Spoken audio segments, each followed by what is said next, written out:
எதிர்கட்சிகளுக்கு மட்டும்தான் அது இருக்கிறது, காங்கிரசுக்கு எதிராக இருக்கிற கட்சிகள் தான் அந்த எண்ணத்திலே இருக்கிறது என்று எண்ணினால், அப்போது அதிர்ச்சியாக இன்னொரு சம்பவம் நடந்தது.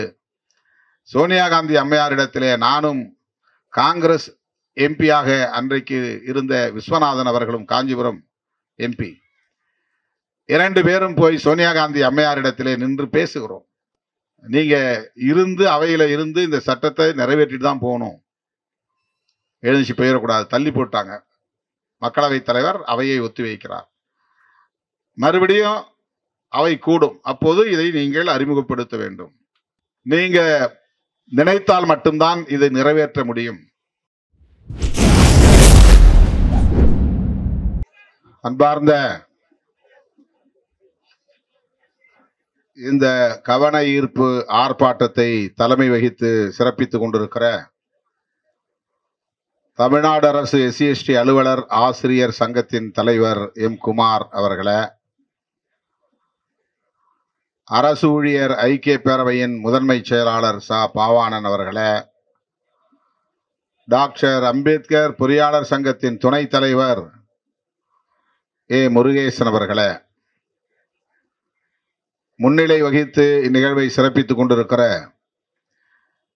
ஜெய்பீம் ஃபவுண்டேஷன் தலைவர் சிவக்குமார் அவர்களே, அரசு தலைமைச் செயலக SC/ST அலுவலர் நலச்சங்கத்தின் பொதுச் செயலாளர் சிகாமணி அவர்களே, டாக்டர் அம்பேத்கர் பொறியாளர் சங்கத்தின் பொருளாளர் பிரதீஷ் அவர்களே, தமிழ்நாடு காவல்துறை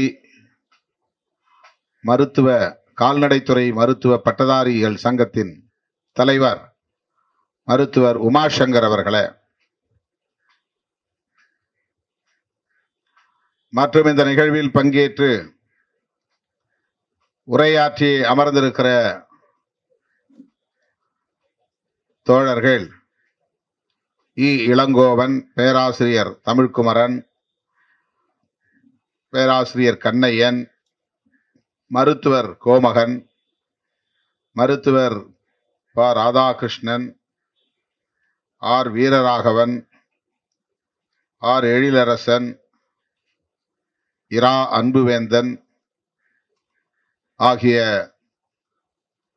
பல்வேறு நலச்சங்கங்களை சார்ந்த தலைவர்களே,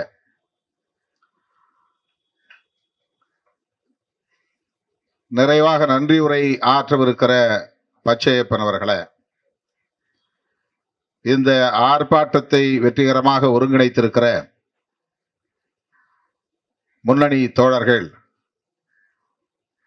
கருப்பழகு, கண்ணன், ரவிமோகன், ரவிமணி, அலுவலர் ஆசிரியர் சங்கத்தை சார்ந்த பொறுப்பாளர்களே, அரசு ஊழியர் ஐக்கிய பேரவையின் சார்பில் பங்கேற்று சிறப்பித்துக் கொண்டிருக்கிற மருத்துவர் சதீஷ் கண்ணா, மருத்துவர் கல்பனா, பூமிராஜன், கன்னியப்பன் ஆகிய தோழர்களே, டாக்டர் அம்பேத்கர் தலைமை செயலக அலுவலர் நலச்சங்கத்தின் பொறுப்பாளர்கள் தாதாபாய் நவ்ரோஜி, மகாதேவி, நதியா, விமல்குமார், தமிழ்ச்செல்வி, டாக்டர் அம்பேத்கர் பொறியாளர் சங்கத்தை சார்ந்த திருவருள், ராஜன், ராஜேந்திரன், சண்முகவேல், ஜெய்பீம் ஃபவுண்டேஷன் அமைப்பை சார்ந்த வி ராமச்சந்திரன், சுப்பையா, மாரிமுத்து, நெடுஞ்செழியன், கால்நடை மருத்துவ பட்டதாரிகள் நலச்சங்கத்தை சார்ந்த மருத்துவர்கள் பிரகானந்தன், ராஜேசேகர், கலியமூர்த்தி, ஆனந்தராஜ், தமிழ்நாடு வேளாண் பல்கலைக்கழக ஊழியர் நலச்சங்கத்தை சார்ந்த பொறுப்பாளர்கள் Kathiravan, Kalyanasundaram, Raju, Saravanamuthu Pandian, payback to the society அறக்கட்டளையின் பொறுப்பாளர்கள் வழக்கறிஞர் பத்மநாபன், அம்பிகாபதி, மருத்துவர் சதீஷ், கருப்பசாமி, சுப்பிரமணியன் ஆகிய தோழர்களே, எனக்கு முன்னர் உங்களிடையே உரையாற்றி அமர்ந்திருக்கிற விடுதலை சிறுத்தைகள் கட்சியின் தலைமை நிலைய செயலாளர் பாலசிங்கம் அவர்களே, திரளாக கூடியிருக்கிற இந்த கூட்டமைப்பை சார்ந்த முன்னணி பொறுப்பாளர்களே, பணியாளர்களே, உங்கள் அனைவருக்கும் என்னுடைய பணிவார்ந்த வணக்கத்தை தெரிவித்துக் கொள்கிறேன். தமிழ்நாடு அரசு அனைத்து துறை SC/ST பணியாளர்கள் கூட்டமைப்பு ஒற்றை கோரிக்கையை முதன்மைப்படுத்தி இந்த கவன ஈர்ப்பு ஆர்ப்பாட்டத்தை ஒருங்கிணைத்திருக்கிறது. பல கோரிக்கைகள் உள்ளன என்றாலும் முதன்மையான கோரிக்கை அரசமைப்பு சட்டம் 16(4)A படி இடஒதுக்கீட்டு பதவி உயர்விலே இடஒதுக்கீட்டுக்கான ஒரு சட்டத்தை இயற்ற வேண்டும் என்பதாகும். மேலும் பின்னடைவு காலி இடங்களை நிரப்ப வேண்டும். குரூப் டி பணியிடங்களை அரசு பணியிடங்களாக மாற்ற வேண்டும். மக்கள் தொகை அடிப்படையில் இடஒதுக்கீட்டை உயர்த்த வேண்டும் என்கிற கோரிக்கைகளையும் முன்வைத்து இந்த ஆர்ப்பாட்டம் ஒருங்கிணைக்கப்படுகிறது. மீண்டும் கவன ஈர்ப்பு ஆர்ப்பாட்டம் என்று அறிவிக்கப்பட்டிருக்கிறது. ஏற்கனவே இது போன்ற கவன ஈர்ப்பு ஆர்ப்பாட்டங்களை நடத்தி இருக்கிறோம், மீண்டும் நடத்துகிறோம் என்று சொல்லக்கூடிய வகையில் இந்த ஆர்ப்பாட்டத்தின் தலைப்பே அமைந்திருக்கிறது. அடுத்து இதே இடத்தில் அரசு ஊழியர் ஐக்கிய பேரவையில் வருகிற 7ஆம் தேதி மீண்டும் ஒரு போராட்டம் நடைபெற உள்ளது. இப்படி தொடர்ந்து மீண்டும் மீண்டும் நாம் போராடுவதற்கு என்ன பின்னணி, என்ன காரணம் என்பதை நாம் அனைவரும் அறிவோம் என்றாலும் கூட பொதுமக்களுக்கு சொல்ல வேண்டிய தேவை உள்ளது. இதில் பின்னடைவு காலி பணியிடங்களை நிரப்ப வேண்டும் என்பது நீண்ட காலமாக சொல்லி வருகிற கோரிக்கை. அதுபோல குரூப் டி பணியிடங்களை அரசு பணியிடங்களாக மாற்ற வேண்டும் என்பதும் அரசாணை 152 ரத்து செய்ய வேண்டும், ரத்து செய்ய வேண்டும் என்கிற அடிப்படையில் அதையும் நீண்ட காலமாக நாம் சொல்லி வருகிறோம். இப்போது புதிதாக நாம் வலியுறுத்தக்கூடிய 2 கோரிக்கைகள், ஒன்று மக்கள் தொகை அடிப்படையிலே இடஒதுக்கீட்டை உயர்த்த வேண்டும். 2011 சென்சஸ் அடிப்படையிலே என்ன மக்கள் தொகை இருக்கிறதோ அந்த மக்கள் தொகை அடிப்படையிலே இடஒதுக்கீட்டை உயர்த்த வேண்டும் என்பதாகும். இப்ப ஷெட்யூல் காஸ்டுக்கு 18%, ஷெட்யூல் டிரைப்ஸ் பழங்குடியினருக்கு 1% என்று 19% தான் இருக்கிறது. 2011 மக்கள் தொகை அடிப்படையிலே அது மேலும் 2-3% உயர்ந்திருப்பதாக தெரிகிறது. ஆகவே அந்த மக்கள் தொகை பெருக்கத்தின் அடிப்படையில் இடஒதுக்கீட்டின் அளவையும் உயர்த்த வேண்டும் என்று நாம் கோருகிறோம். இவ்வளவு காலம் 50% இடஒதுக்கீட்டுக்கு மேல் போகக்கூடாது என்ற ஒரு உச்சவரம்பை காரணம் காட்டி வந்தார்கள். தமிழ்நாட்டை பொறுத்தவரையில் இதற்காக தனி போராட்டத்தை அனைத்து கட்சியினரும் முன்னெடுத்து அரசமைப்பு சட்டத்தில் 9வது அட்டவணையில இந்த 69 விழுக்காட்டை நடைமுறைப்படுத்த வேண்டும் என்கிற பாதுகாப்பு உறுதிப்படுத்தப்பட்டிருக்கிறது. உச்சநீதிமன்ற தீர்ப்பின்படி 50 விழுக்காட்டுக்கு மேல் இடஒதுக்கீடு போகக்கூடாது என்கிற உச்சவரம்பு இருக்கிற காரணத்தினால் 69 என்பது உச்சநீதிமன்ற தீர்ப்புக்கு எதிரானது என்று ஆகிவிடும். ஆகவே அதை பாதுகாக்க வேண்டும் என்கிற அடிப்படையில் தமிழ்நாடு அரசு கொடுத்த அழுத்தத்தின் அடிப்படையில் இந்திய ஒன்றிய அரசு அதை அரசமைப்பு சட்டத்தின் அட்டவணையிலே இணைத்துக் கொண்டது. அது ஒரு பாதுகாப்பு கருதி. எனவே 69% இன்றைக்கு நடைமுறையில் இருக்கிறது. அதே வேளையில் 50% மேல் இடஒதுக்கீடு போகக்கூடாது என்கிற உச்சநீதிமன்ற தீர்ப்பும் இருக்கிறது என்கிற நிலையில் மக்கள் தொகை அடிப்படையிலே மேலும் இடஒதுக்கீட்டை உயர்த்தாமல் இருக்கிறார்கள். உயர்த்த முடியாது என்று ஒரு நிலைப்பாட்டை எடுத்திருக்கிறார்கள். ஆனால் ஒன்றிய அரசு அந்த உச்சவரம்பை ஒரு பொருட்டாக கருதாமல் முன்னேறிய சமூக பிரிவினரில் பொருளாதாரத்தில் நலிவடைந்த பிரிவினர் என்று ஒரு பிரிவை உருவாக்கி EWS என்று சொல்லி எக்கனாமிக்கலி வீக்கர் செக்ஷன் என்ற ஒரு பிரிவை உருவாக்கி 10% இடஒதுக்கீட்டை வழங்கிவிட்டார்கள். அப்படி என்றால் இடஒதுக்கீடு உச்சநீதிமன்ற தீர்ப்பை மீறி வழங்கப்பட்டிருக்கிறது. இடபிள்யூஎஸ்க்கு இப்போது யாரும் அந்த உச்சவரம்பை பேசுவதே இல்லை. இந்த 10% முன்னேறிய சமூக பிரிவினருக்கு, பொருளாதாரத்தில் நலிவடைந்த பிரிவினருக்கு எங்கிருந்து எடுத்து தரப்படுகிறது? 50 விழுக்காடு உச்சவரம்பு என்றால் மிச்சம் இருக்கிற 50 விழுக்காடு பொது போட்டிக்கானது என்றால் அந்த பொது போட்டிக்கான 50 விழுக்காட்டில் இருந்து அந்த 10% எடுக்கிறார்களா, அல்லது ஏற்கனவே இருக்கிற இடஒதுக்கீட்டில் இருந்து பொருளாதாரத்தில் நலிவடைந்த அனைத்து பிரிவினருக்கும் எஸ்சி, எஸ்டி, ஓபிசி, மைனாரிட்டிஸ் என்கிற அனைத்து பிரிவினருக்கும் அது பொருந்துகிறதா என்ற கேள்வியை கேட்டால் பதில் சொல்ல யாரும் இல்லை. ஒரு உண்மை, 50 உச்சவரம்பு என்பதை இந்திய ஒன்றிய அரசு ஒரு பொருட்டாக எடுத்துக்கொள்ளவில்லை. அதை மீறி இருக்கிறது. 10% இடஒதுக்கீட்டை இடபிள்யூஎஸ் பிரிவினருக்கு வழங்கி இருக்கிறது. அப்படி என்றால் தமிழ்நாடு அரசும் அந்த 50% இடஒதுக்கீட்டு வரம்பை ஒரு பொருட்டாக கருத தேவையில்லை. மக்கள் தொகை அடிப்படையிலே 2011 சென்சஸ் அடிப்படையிலே எஸ்சி, எஸ்டி மக்களுக்கான இடஒதுக்கீட்டை உயர்த்தலாம் என்பது நமக்கு புலப்படுகிறது. உயர்த்த வேண்டும் என்று நாம் வலியுறுத்துகிறோம். பின்னடைவு காலி பணியிடங்களை, பேக்லாக் வேகன்சிஸ்,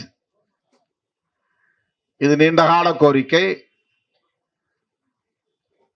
முதல்வர் இதை கனிவோடு பரிசீலிக்க வேண்டும் என்று பலமுறை நாம் சுட்டிக்காட்டியிருக்கிறோம். சட்டமன்றத்திலும் நம்முடைய தோழர்கள் பேசியிருக்கிறார்கள். தொடர்ந்து நாம் வலியுறுத்துவோம். முதன்மையான கோரிக்கை, இந்த ஆர்ப்பாட்டம் நடத்துவதற்கு மிக மிக முக்கியத்துவம் வாய்ந்த கோரிக்கை என்னவென்றால், அரசமைப்பு சட்டம் 16 பிரிவு 4 உபப்பிரிவு 7A, உபப்பிரிவு A, ஆர்டிகிள் 16(4)A. இது என்ன சொல்லுகிறது? மாநில அரசுகள் மாநில அளவில்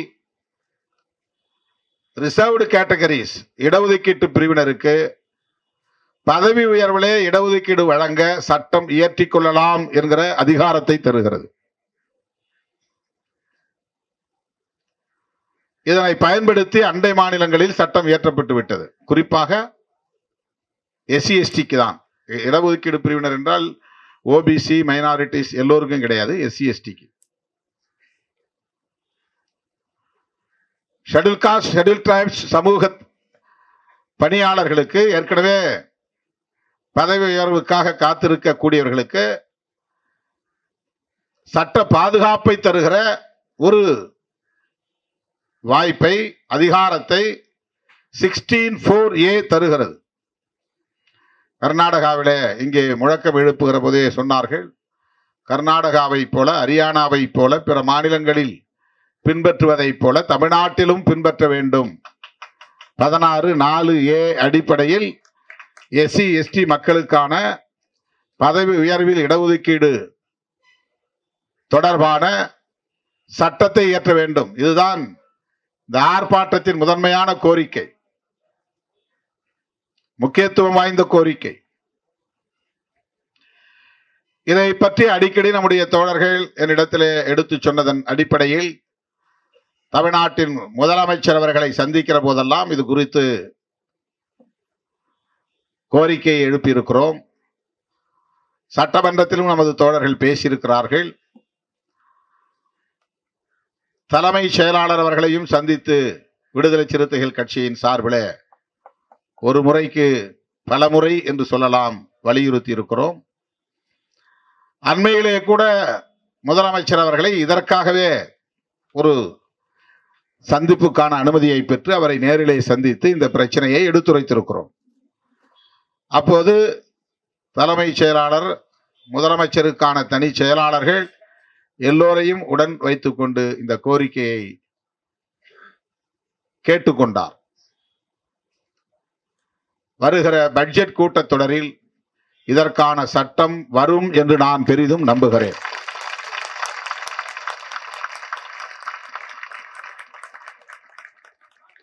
நம்புகிறேன்.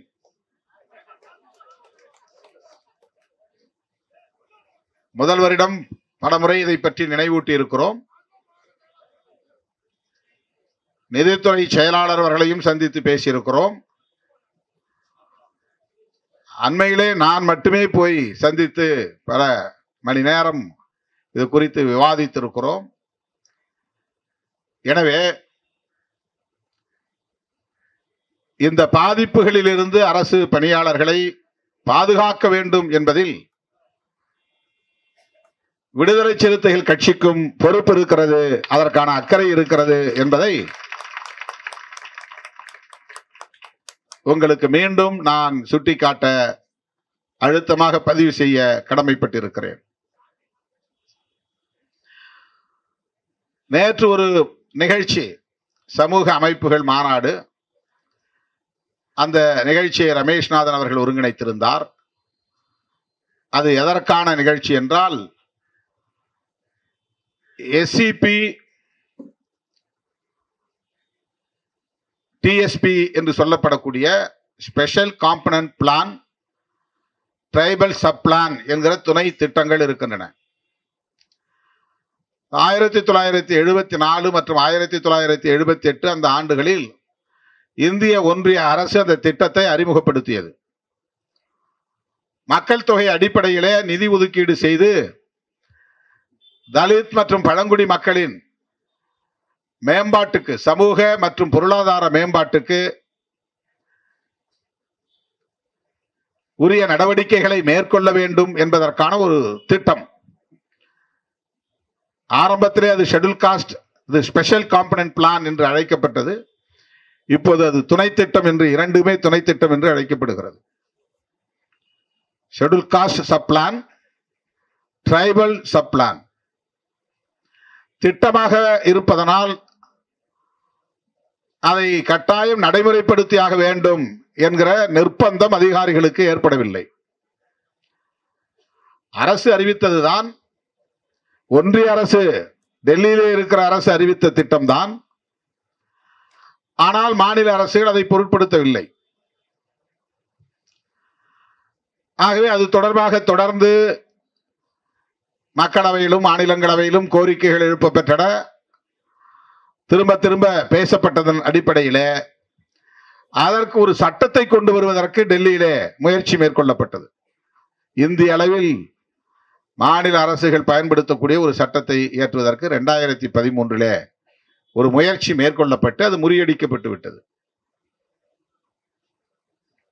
அரசியல் காரணங்களால் அரசியல்வாதிகளும் அதிகாரிகளும் சேர்ந்து செய்த சூது சூழ்ச்சி.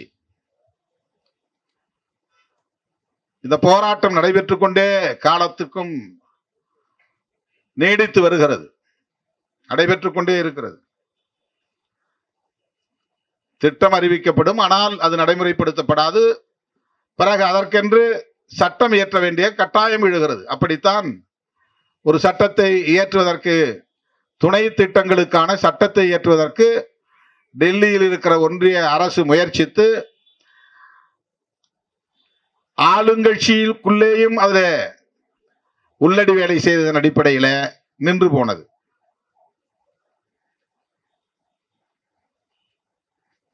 மாநில அரசுகள் நிறைவேற்றிக் கொள்ளலாம் என்கிற அதிகாரத்தை பயன்படுத்தி ஆந்திராவிலே ஒருங்கிணைந்த ஆந்திராவாக இருந்தபோது அதற்கு சட்டம் கொண்டு வரப்பட்டது. பிறகு தெலுங்கானா உருவான பிறகு தெலுங்கானாவிலும் சட்டம் கொண்டு வரப்பட்டு விட்டது, கர்நாடகாவிலும் சட்டம் கொண்டு வரப்பட்டு விட்டது. இந்த துணை திட்டங்களை நடைமுறைப்படுத்துவதற்கான சட்டம் தமிழ்நாட்டிலும் அப்படி கொண்டு வர வேண்டும் என்று விடுதலை சிறுத்தைகள் கட்சி தொடர்ந்து வலியுறுத்தியதன் அடிப்படையில், சட்டமன்றத்திலே பேசியதன் அடிப்படையில் கடந்த கூட்டத்தொடரில் அந்த சட்டம் நிறைவேற்றப்பட்டிருக்கிறது. அது விடுதலை சிறுத்தைகள் முன்னெடுத்த முயற்சியின் விளைவாக நிறைவேறியது என்பதை மகிழ்ச்சியோடு பதிவு சொல்ல கடமைப்பட்டிருக்கிறேன். அந்த சட்டத்தை எப்படி விடுதலை சிறுத்தைகளின் முயற்சியால் கொண்டு வந்தோமோ அதே போல 16(4)A சட்டத்தையும் விடுதலை சிறுத்தைகள் கொண்டு வரும் வரையில் போராடும், உறுதியாக போராடும் என்பதை தெரிவித்துக் கொள்ள கடமைப்பட்டிருக்கிறேன். பதவி உயர்வில் இடஒதுக்கீடு சட்டம் டெல்லியிலேயே ஒன்றிய அரசு நிறைவேற்றலாம், நிறைவேற்ற வேண்டும். அப்படி நிறைவேற்றிவிட்டால் மாநில அரசுகள் அதை நடைமுறைப்படுத்த வேண்டிய நிர்பந்தத்திற்கு ஆளாகி விடுகிறது. UPA 2 ஐக்கிய முற்போக்கு கூட்டணியின் அரசு, காங்கிரஸ் தலைமையிலான அந்த கூட்டணி அரசு இரண்டாவது அரசு. அப்போது நான் நாடாளுமன்ற உறுப்பினராக முதன்முறையாக தேர்ந்தெடுக்கப்பட்டேன். 2009, 2014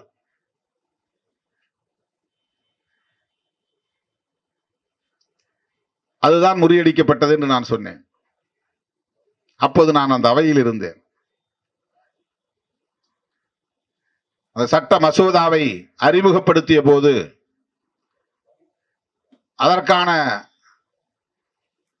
அறிவிப்பை செய்வதற்கு பாண்டிச்சேரியை சார்ந்த முன்னாள் முதலமைச்சர், மத்திய அமைச்சர் நாராயணசாமி அவர்கள் எழுந்து அந்த மசோதாவை எடுத்து படிக்க முனைகிறார். சற்றும் எதிர்பாராத வகையிலே ஒருவர் பின்னிருந்து வேகமாக ஓடி வந்து அவர் கையிலே இருந்த அந்த மசோதாவை வெடுக்கென்று பறித்து கொண்டு வெளியே ஓட முயற்சித்தார். பறித்து விட்டார், வெளியே ஓட முயற்சித்தார்.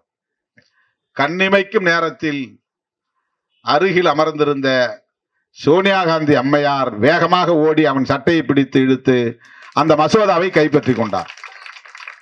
இதை நான் கண்ணால் பார்த்தேன். சோனியா காந்தி அம்மையார் அப்படி ஒரு எதிர்வினையை ஆற்றுவார் என்று யாருமே எதிர்பார்க்கவில்லை. ஒரு பெண்மணியாக இருந்து கொண்டு ஒரு ஆண் மகன் அதை பறித்து கொண்டு ஓடுகிற போது திடுமென எழுந்து அவனை மடக்கி அவன் கையில் இருந்த மசோதாவை பிடுங்கிய காட்சி அன்றைக்கு நேரிலே பார்த்தோம். அப்போதுதான் ஒரு உண்மை வெளியானது. காங்கிரஸ் அரசு பதவி உயர்விலே இடஒதுக்கீட்டுக்கான சட்டத்தை கொண்டு வர விரும்புகிறது. சட்ட மசோதாவும் தயாராகிவிட்டது. அறிமுகப்படுத்துவதற்கான நாளும் குறிக்கப்பட்டு விட்டது. அறிமுகப்படுத்துவதற்கான நேரமும் வந்துவிட்டது. அறிமுகப்படுத்த அமைச்சர் எழுந்து நிற்கிறார். அந்த சட்ட மசோதாவை பறித்து கொண்டு ஒருவர் ஓடுகிறார் என்றால் அரசியல் கட்சிகளுக்கு இடையிலே எப்படிப்பட்ட புரிதல் இருக்கிறது?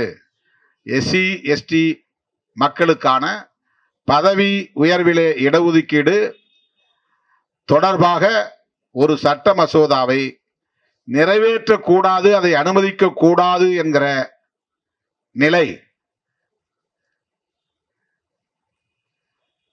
எதிர்கட்சிகளுக்கு மட்டும்தான் அது இருக்கிறது. காங்கிரசுக்கு எதிராக இருக்கிற கட்சிகள் தான் அந்த எண்ணத்திலே இருக்கிறது என்று எண்ணினால் அப்போது அதிர்ச்சியாக இன்னொரு சம்பவம் நடந்தது. சோனியா காந்தி அம்மையாரிடத்திலே நானும் காங்கிரஸ் எம்பியாக அன்றைக்கு இருந்த விஸ்வநாதன் அவர்களும் காஞ்சிபுரம் MP 2 பேரும் போய் சோனியா காந்தி அம்மையாரிடத்திலே நின்று பேசுகிறோம். நீங்க இருந்து அவையில இருந்து இந்த சட்டத்தை நிறைவேற்றிட்டு தான் போகணும், எழுந்துச்சு போயிடக்கூடாது. தள்ளி போட்டாங்க. மக்களவைத் தலைவர் அவையை ஒத்தி வைக்கிறார். மறுபடியும் அவை கூடும். அப்போது இதை நீங்கள் அறிமுகப்படுத்த வேண்டும். நீங்க நினைத்தால் மட்டும்தான் இதை நிறைவேற்ற முடியும்.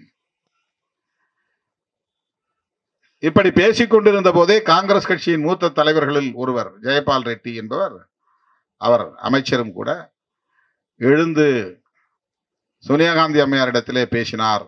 என்ன பேசினார் என்றால், இந்த சட்ட மசோதாவை நிறைவேற்ற விடாமல் தடுப்பதில் காங்கிரஸ் கட்சியை சார்ந்தவர்களுக்கும் உடன்பாடு, இங்கேயும் கருப்பாடுகள் இருக்கிறார்கள். SC ST மக்கள் ஓட்டு போடாமல் ஒரே ஒரு காங்கிரஸ் எம்பியாவது ஜெயிக்க முடியுமா? இந்த கேள்வியை நான் எழுப்பவில்லை, ஜெயபால் ரெட்டி எழுப்பினார். ஆனால் இந்த சட்டத்தை நடைமுறைப்படுத்த கூடாது என்று தடுக்க இங்கேயே சதி செய்கிறார்கள். எனவே நீங்கள் இருந்து இதை நிறைவேற்ற வேண்டும். அவரும் சேர்ந்து சொல்கிறார். ஒரு முறைக்கு பல முறை ஒத்திவைக்கப்பட்டது. திரும்ப திரும்ப கூச்சல் எழுந்தது. அந்த சட்ட மசோதாவை அறிமுகப்படுத்தவே முடியவில்லை. மாலை 5 மணி வரையில் என்று கருதுகிறேன். அதுவரையில் அந்த அம்மையார் சாப்பிடக்கூட போகவில்லை, வெளியே இருந்து போகவில்லை. அத்தனை முறை ஒத்திவைக்க பெற்றும் அந்த சட்டத்தை அறிமுகப்படுத்தவே முடியவில்லை. பிராக்டிக்கலா புரிஞ்சுக்கணுங்கிறதுக்காக சொல்றேன். நம்ம தோழர்கள் வாய் புளித்ததோ மாங்காய் புளித்ததோ அப்படின்னு அவதூறுகள் மட்டும் பரப்புவாங்க. ஒரு விஷயத்தை நடைமுறைப்படுத்துவதற்கு எவ்வளவு போராட்டங்கள் இருக்கின்றன. ஒரே கட்சிக்குள்ளேயே ஆதரவு மனநிலையும் இருக்கிறது, எதிர்ப்பு மனநிலையும் இருக்கிறது. சோனியா காந்தி அம்மையார் பறித்து கொண்டு ஓடுகிறவனை தாவி பிடித்து மடக்கி பிடித்து கையில் இருந்த மசோதையை அவர் பிடுங்கிக் கொண்டார். அது அந்த அளவுக்கு அவருக்கு அதில் ஈடுபாடு இருக்கிறது, ஆதரவு மனப்பான்மை இருக்கிறது, அதை நிறைவேற்ற வேண்டும் என்கிற வேட்கை இருக்கிறது. ஆனால் அதே கட்சிக்குள்ளேயே அதை நடைமுறைப்படுத்த விடாமல் தடுக்கிற முயற்சியும் நடந்தது. எதிர்கட்சிகளும் அதை செய்கின்றன என்பது வேறு.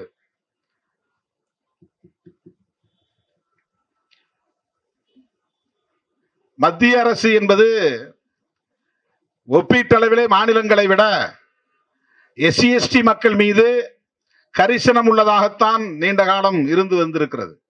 இன்றைக்கு நமக்கு கிடைக்கிற பெரும்பாலான உதவிகள் அல்லது பயன்கள் எல்லாம் இந்திய ஒன்றிய அரசின் திட்டங்களில் இருந்து வருவதுதான்.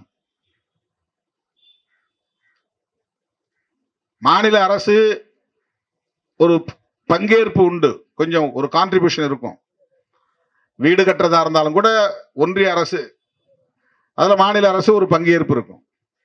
போஸ்ட் மெட்ரிக் ஸ்காலர்ஷிப்னா 60% அவங்க கொடுப்பாங்க, 40% நீங்க கொடுக்கணும். ஸ்காலர்ஷிப் வாங்கிறது. இப்ப இந்திய ஒன்றிய அரசு தான் வன்கொடுமை தடுப்பு சட்டத்தை கொண்டு வந்தது. இந்திய ஒன்றிய அரசுதான் எஸ்சி எஸ்டி நலன்களுக்கான பல்வேறு திட்டங்களை அறிவித்திருக்கிறது.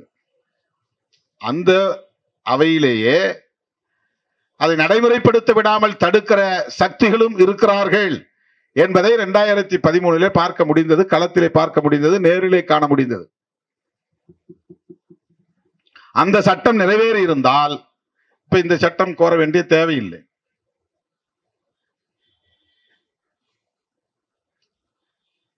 இப்ப மத்திய அரசும் இடஒதுக்கீட்டுக்கான ஒரு சட்டத்தை கொண்டு வர வேண்டும் என்பதுதான் நம்முடைய கோரிக்கை.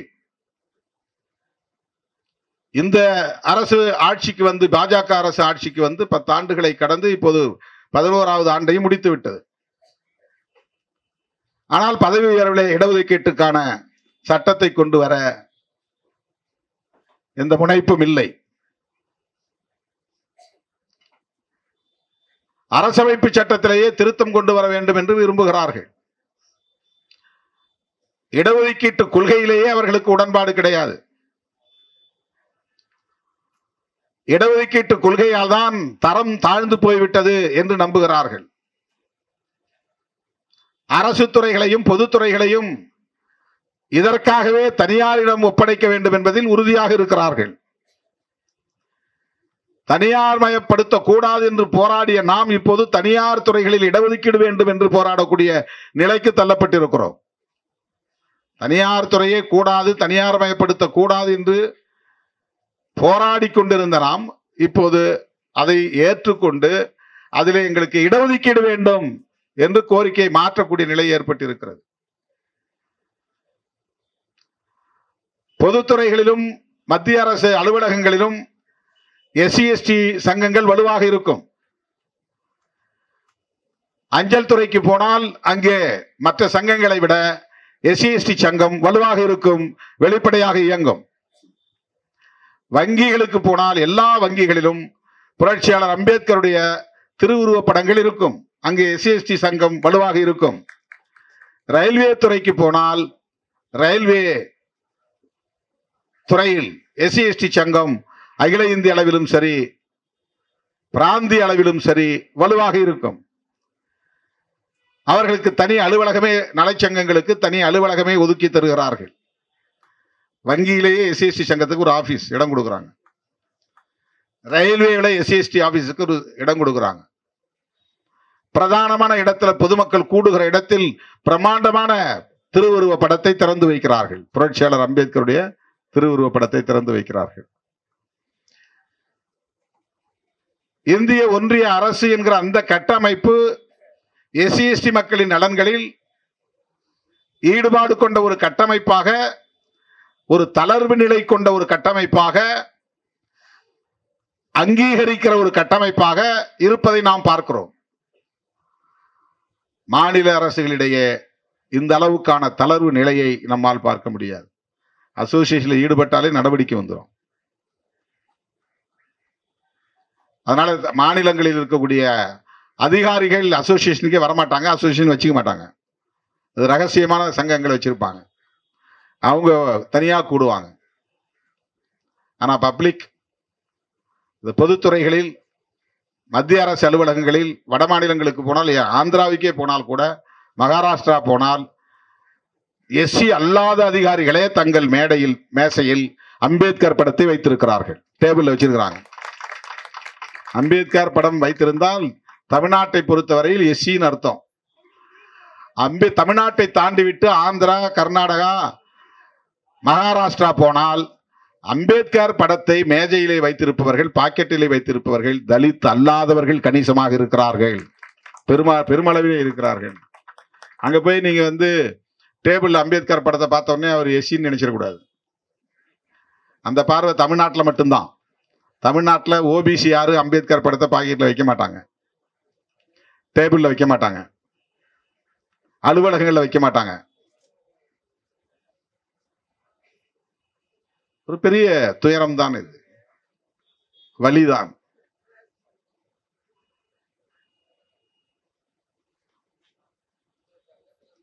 ஆக மாநில அரசுகள்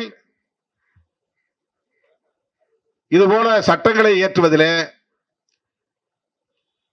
தயக்கம் காட்டுகிற நிலையை நாம் தமிழ்நாட்டில் மட்டுமல்ல, இந்தியாவில் பல மாநிலங்களில் பார்க்கிறோம். ஒரு சில மாநிலங்களில் புரட்சியாளர் அம்பேத்கரை கொண்டாடக்கூடிய அளவுக்கான பக்குவம் அடைந்திருக்கிறது. ஆந்திராவிலும் தெலுங்கானாவிலும் 125 அடி உயரத்தில் புரட்சியாளர் அம்பேத்கருக்கு திருவுருவ சிலை எழுப்பப்பட்டிருக்கிறது. நம்மள மாதிரி அங்க பெரிய பேரணிகள் நடத்துறதில்லை, இயக்கங்கள் இல்லை, போராட்டங்கள் இல்லை. இப்ப இங்க விசிகேன்னு ஒரு கட்சி இருக்கிற மாதிரி அங்க கட்சியே கிடையாது, ஒரு மாநில கட்சியா கூட. இங்க நம்ம பேரணி ஆர்ப்பாட்டம் என்று கணக்கெடுத்தால் ஆயிரக்கணக்கான போராட்டங்களை இந்த இடத்தில் மட்டும் நான் எத்தனை முறை நின்று பேசியிருப்பேன்னு எனக்கே தெரியாது. இந்த 35 வருஷத்துல 40 வருஷத்துல எவ்வளவு போராட்டங்கள் தமிழ்நாடு முழுக்க. அப்படி எந்த போராட்டங்களும் இல்லாமலேயே தலைமைச் செயலகத்திற்கே KC Rao doctor BR Ambedkar secretariat அப்படின்னு பேர் வச்சிருக்கிறார். அங்க யாரும் போராடல, கர்நாடகாவில் மக்கள் போராடல. விதான் சபான்றாங்க சட்டமன்றத்தை. அந்த சட்டமன்றத்தில் 4 வாசல் இருக்கு, 4 வாசலின் தலைவர்கள் சிலை இருக்கு. அதுல ஒரு வாசலில் புரட்சியாளர் அம்பேத்கரின் சிலை, பிரமாண்டமான சிலை இருக்கிறது. எந்த அமைப்பும் கோரிக்கை வைத்து போராடி அந்த சிலை அங்கு வைக்கல. இந்த பக்குவம், அந்த முதிர்ச்சி அங்கே உருவாகி இருக்கிறது. டெல்லியிலே ஆந்திரா பவன் இருக்கிறது. ஆந்திராவில் NT ராமாராவை எப்படி வணங்குவார்கள், தெய்வமாக வணங்குவார்கள் என்று உங்களுக்கு தெரியும்.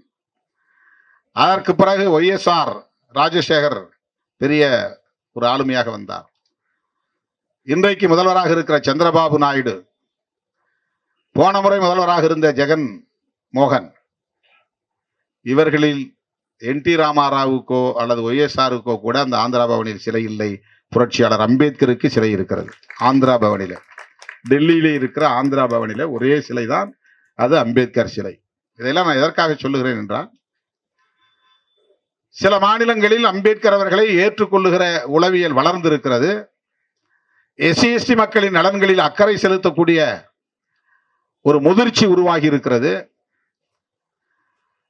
விரல் விட்டு எண்ணக்கூடிய சில மாநிலங்களில் மட்டும், இந்தியா முழுவதும் அப்படி அல்ல. 4 முறை முதலமைச்சராக மாயாவதி அம்மையார் இருந்த உத்தரப்பிரதேசத்தில் கூட முலாயம் சிங் யாதவோ அன்று அல்லது இன்றைக்கு யோகி முதலமைச்சராக இருக்கிற நிலையில் புரட்சியாளர் அம்பேத்கரை ஏற்றுக்கொள்ளுகிற ஒரு நிலைப்பாடு இல்லை. அங்கே இன்னும் மக்கள் கொடுமையை சந்திக்கிற நிலை, வன்கொடுமைகளை சந்திக்கிற நிலை நீடிக்கவே செய்கிறது. மகாராஷ்டிராவிலும் அதுதான் தொடர்கிறது. இன்னும் சாதிய வன்கொடுமைகள் அங்கே இருக்கத்தான் செய்கின்றன. பௌத்தத்துக்கு மாறிய மக்கள் மீது இன்னும் சாதிய வன்கொடுமைகள் பௌத்தத்துக்கு மாறிய நிலையிலும் சந்திக்கிற அவலம் இருக்கிறது. இதையெல்லாம் நீங்கள் பொதுவாக புரிந்து கொள்ள வேண்டும் என்பதற்காக சொல்லுகிறேன். இந்த சமூக பொது உளவியல் எவ்வாறாக இருக்கிறது, அதை எதிர்த்து போராடுவதற்குரிய போர்க்குணம் நமக்கு தேவை. அந்த போர்க்குணம் சும்மா வந்து விடாது. நமக்கான தொலைநோக்கு பார்வையும் தேவை, போர்க்குணமும் தேவை. எல்லாவற்றையும் விட ஒருங்கிணைந்து செயல்படக்கூடிய ஒற்றுமையும் தேவை.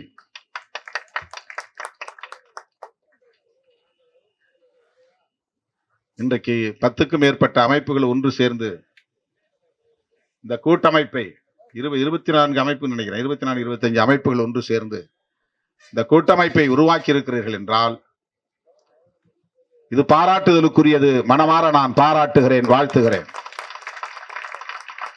தனிநபர் பிரச்சனைகளை, முரண்பாடுகளை முன்னிறுத்தாமல் ஒற்றை கோரிக்கையை முதன்மைப்படுத்தி அந்த கோரிக்கையை வெல்லுகிற வரையில் போராட வேண்டும் என்கிற இந்த போர் குணம் மிக மிக முக்கியமானது.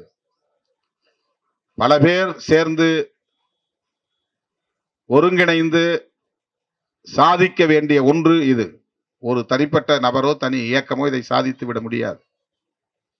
நேற்று இந்த மாநாட்டில் நான் குறிப்பிட்டதை போல ஒரு கால்பந்து விளையாட்டு என்று சொன்னால் இரு தரப்பிலும் ஆட்கள் நிற்பார்கள். 7 பேர் 8 பேர் நிற்பாங்க, 2 தரப்பிலும் நிற்பாங்க. ஒரு தரப்பு கால்பந்தை அடித்துக்கொண்டே போய் கோல் போட வேண்டும் என்று முயற்சிப்பார்கள். எதிர்த்தரப்பு முடிந்த வரையில் அதை போட விடாமல் தடுப்பார்கள். பின்னால் தள்ளி விடுவார்கள். அவர்களை ஏமாற்றி ஏமாற்றி அதை முன்னால் கொண்டு போய் சேர்க்க வேண்டும். கோல் போடுற இடத்திலும் ஒரு ஆள் எதிரி நின்றுட்டு இருப்பான். எல்லா இடத்தையும் தள்ளி அடிச்சு 4 பேரை தாண்டி பந்தை எடுத்துட்டு போனோம்னா அங்க ஒருத்தர் இருப்பான் கிட்ட. இதுக்குள்ளதான் நீ அடிப்பங்க, வா, விட மாட்டேன்னு. அவனையும் ஏமாற்றி கோல் போடணும். அதுதான் விளையாட்டு. இந்த கடைசியா இருக்கிறவன் கோல் போட்டதுனால அவன் தான் சாதனையாளர்னு இல்லை. ஏற்கனவே எதிரிகளை ஏமாற்றி ஏமாற்றி கால்களால் இடது பக்கம் அடிக்கிற மாதிரி காட்டி வலது பக்கம் அடிக்கணும், வலது பக்கம் அடிக்கிற மாதிரி காட்டி இடது பக்கம் அடிக்கணும், முன்பக்கம் உதைக்கிற மாதிரி காட்டி பின்பக்கம் உதைக்கணும். அங்க ஆள் நம்ம ஆள் நிற்கணும். அவன் கரெக்டா அடிச்சு இன்னொரு பக்கம் கொண்டு போவான். இப்படித்தான் அரசியலிலும், இப்படித்தான் அரசு வர்க்கத்திலும் கூட. நீ எல்லாத்தையும் தள்ளிக்கிட்டு போனா அங்க கோல் கீப்பர் ஒருத்தர் நிற்கிறான். அவன் யாருன்னு உங்களுக்கு தெரியும், எங்கேயாவது இருப்பான். எல்லா இடங்களிலும் இருப்பாங்க. அதிகார வர்க்கம் எல்லா இடங்களிலும் முட்டுக்கட்டை போடும். அவ்வளவு எளிது கிடையாது.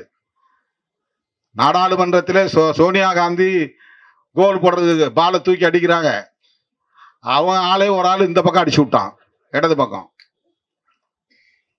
காங்கிரஸ்ல ஒருத்தர் வந்து அதை நேரா போகக்கூடாது பின்பக்கம் அடிச்சு விட்டு அதுக்கு பால் பின்னால கிடக்குது. இப்போ அதை அடிச்சு மறுபடியும் கொண்டு வரணும். அந்த அளவுக்கு அவனுக்கு விளையாட்டு களத்திலே விளையாட்டு வீரர்களுக்கு எவ்வளவு பொறுமை இருக்கிறதோ அப்படி பொறுமை தேவை. அதை விட அந்த களத்திலே ஒரே அணியை சார்ந்த 7 பேர் 8 பேர் நின்று ஆடுகிறார்கள் அல்லவா, அவர்கள் அனைவருக்கும் ஒரே போக்கஸ், கோல் போடணுங்கிறது தான் போக்கஸ் இருக்கும். கரெக்டா அவன் நிக்கிறான், நேரம் நோக்கி பந்தை தள்ளணும். அவன் நிக்கிற நம்ம ஆள் எங்க நிக்கிறான்னு பார்த்து யூனிஃபார்ம் பார்த்து இந்த டிஷர்ட் போட்டதான் நம்மால் அவன் நேரம் தள்ளி விடணும். அப்படி அடிச்சாதான் ஒரே சிந்தனையில் இருந்தாதான் கோல் போட முடியும். எத்தனை இயக்கங்கள் இருந்தாலும் இந்த ஒற்றை சிந்தனை, ஒருமுக பார்வை என்பது இருக்க வேண்டும். அப்படி இல்லைன்னா முடியாது. அருமை தோழர்களே, விடுதலை சிறுத்தைகள் கட்சி கோல் கீப்பருக்கு பக்கத்தில் நிக்கிற ஒரு விளையாட்டு வீரன். நீங்க அடிச்சு கொண்டு வந்து கையில கொடுத்தா கோல் கீப்பரை அவன் எடுத்து நம்ம அடிச்சு விடணும். அங்க யார் தடுக்கிறாங்களோ அவங்களை ஏமாத்தி உள்ள அனுப்பணும். நான் மட்டுமே அதை சாதித்து விட முடியாது. நீங்க எல்லாம் ஒன்னா சேர்ந்து அடிச்சாதான் அது முடியும். ஒற்றுமை என்பது முக்கியமானது. கிட்டத்தட்ட கோல் போடக்கூடிய நேரம் வந்துவிட்டது. 16(4)A சட்டமாகும். அதன் அடிப்படையில் சட்டமாகும். எனவே நம்பிக்கையோடு களைவோம். அனைவருக்கும் என்னுடைய வாழ்த்துக்கள், பாராட்டுகள்.